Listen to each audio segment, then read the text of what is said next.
ผมนายดลกิจบัวลอยจะมาทดลองงานที่10ตัวส่งสัญญาณแบบต่อเนื่องเมื่อต่อแบตเตอรี่เข้า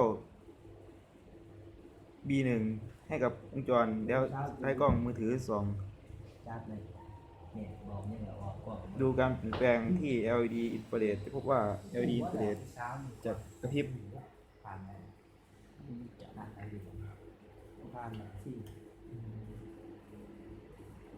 บเป็นจังหวะได้เพราะมีวงจรของ IC เบอร์ 5 กำเนิดสัญญาณนาฬิกาเป็นตัวกำหนดจังหวะการกระพริบให้กับ LED อินฟราเรดโดยมีตัวต้านทานปรับค่าได้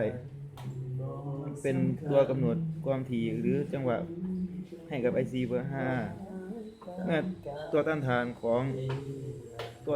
ปรับค่าได้เปลี่ยนแปลงจะทำให้ความถี่ของ IC เบอร์ 5 เปลี่ยนและส่งผลให้จังหวะการกระพริบของ LED อินฟราเรดเปลี่ยนตามไปด้วยขอบคุณครับ